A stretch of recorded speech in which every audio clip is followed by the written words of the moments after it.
मिली voice के आलमी शब-रोज़ bulletin में अब्दुल वहाब आपका खैर मक़दम करता है। अस्सलाम वालेकुम नाज़रीन, इस बुलेटिन में हम बैनुल अक़वामी पस मंज़र से ख़ुसूसी तौर पर आलम इस्लाम के हवाले से मुसद्दक़ा और मुनफ़रिद ख़बरें देखेंगे, लेकिन उससे क़बल डालते हैं एक नज़र इन ख़बरों की अहम सुर्ख़ियों पर।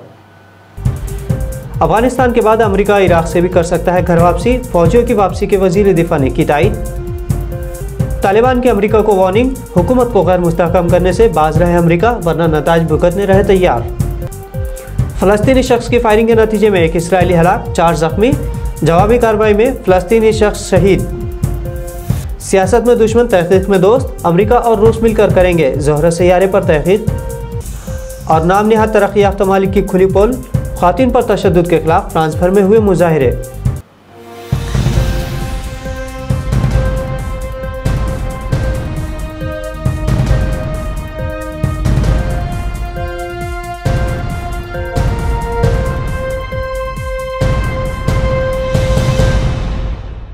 अमेरिका ने अफ़गानिस्तान से नामुराद होकर इंतहाई ज़िल्लत आमेज़ घर वापसी की थी।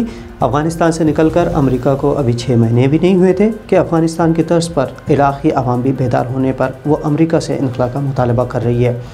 इसी दौरान अमरीकी वज़ीर दिफ़ा लॉयड ऑस्टिन ने कहा कि इस साल के आखिर तक इराक़ में मौजूद तमाम लड़ाका फ़ौजियों को वापस बुलाया जाएगा। इस ज़िम्न में अमेरिका अपने वादे पर अमल दरामद के लिए पुरज़्म है।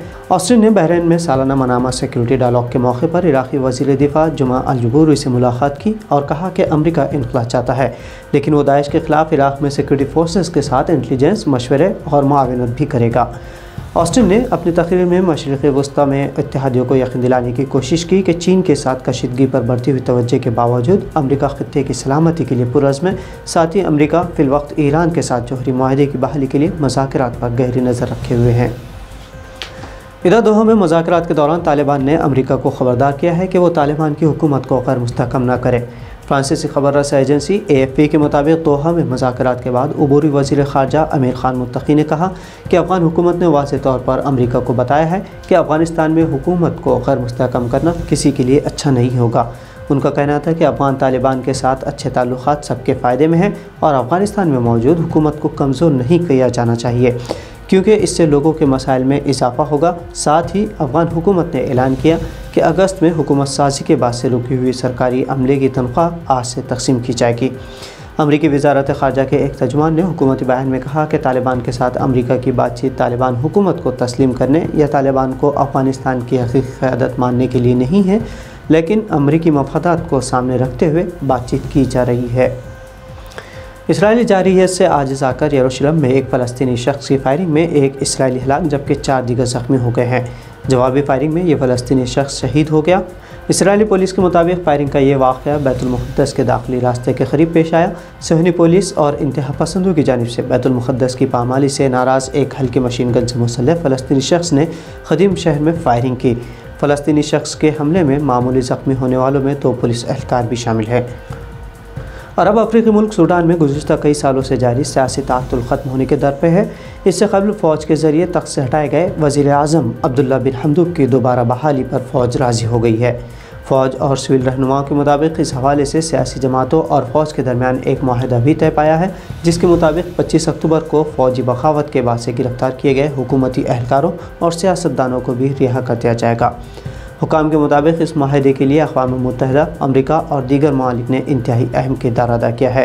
सूडान में गुज़िश्ता माह फ़ौजी बगावत ने वज़ीर आज़म अब्दुल्ला बिन हमदूक को बरतरफ कर दिया था, लेकिन अवामी एहतजाज के बाद फ़ौज को पसपा होना पड़ा और बिलाखिर फ़ौज ने अब्दुल्ला बिन हमदूक को दोबारा वज़ीर आज़म तक़र्रुर करने की हरी झंडी दे डाली है।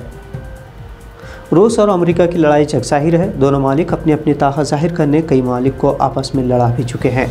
इलाक़ाई क़ुव्वत हासिल करने ये दोनों ममालिक एक दूसरे के ख़िलाफ़ कई मरतबा चालें चलते हैं और एक दूसरे पर इल्ज़ामात भी लगाते हैं। हाल ही में यूक्रेन मामले पर रूस ने कहा है कि अमेरिका यूक्रेन में रूस की मुमकिना मदाखलत के नाम पर हिस्टीरिया फैला रहा है। ये बयान मगरबी ममालिक की तरफ से मॉस्को पर इस इल्ज़ाम के बाद सामने आया है, जिसमें कहा गया था कि वो यूक्रेन की सरहद पर अपनी फ़ौजी क़ुव्वत में इजाफ़ा कर रहा है। क्रेमलिन के तर्जुमान दिमित्री पेस्कोव ने सरकारी टेलीविज़न पर गुफ्तगू करते हुए कहा कि यह हिस्टीरिया जानबूझकर फैलाया जा रहा है।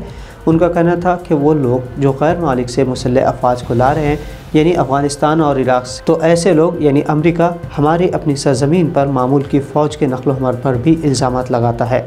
दूसरी जानिब एक दूसरे पर कीचड़ उछालने के बावजूद रूस और अमेरिका निज़ाम शमसी के सैयारे ज़हरा या वीनस के बारे में तहक़ीक़ करेंगे, जिसके लिए एक खलाई मिशन दोनों मुल्कों के इश्तराक से भेजा जाएगा। नाम नहाद सेक्युलर और तरक्की याफ्ता ममालिक में ख़वातीन को जुल्म जबर, हवस और तशद्दुद का निशाना बनाया जाता है। ख़वातीन को बज़ाहिर आज़ादी, लेकिन हकीकत में फ़रेब का ये खेल सदियों से इन मग़रिबी ममालिक में जारी है। ख़वातीन अपने ऊपर जुल्म सितम से इतनी आजिज़ आ चुकी हैं कि फ्रांस जैसे मुल्क के मुख्तलिफ़ शहरों में गुज़िश्ता रोज़ मुज़ाहरे किए गए। फ्रांस के दारुल हुकूमत पेरिस में हज़ारों ख़वातीन ने अपने ख़िलाफ़ होने वाले तशद्दुद, जिस्मानी या जिनसी तशद्दुद और क़त्ल के ख़िलाफ़ मुज़ाहरा भी किया। इस मौके पर ख़वातीन के हुकूक़ के कारकुनों ने कहा कि जारी साल 2021 में अब तक एक साल के दौरान 100 से ज़ायद ख़वातीन अपने मौजूदा या साबिक़ पार्टनर के हाथों मारी जा चुकी हैं। ख़वातीन इसी धोखाधड़ी के निज़ाम से अब निजात पाना चाहती है।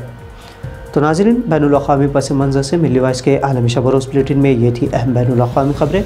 अगर आपको मिल्ली वॉइस की ख़बरें पसंद आए तो इस चैनल को सब्सक्राइब और फॉलो ज़रूर करें। अब्दुल वहाब को इजाज़त दीजिए। अल्लाह हाफ़िज़।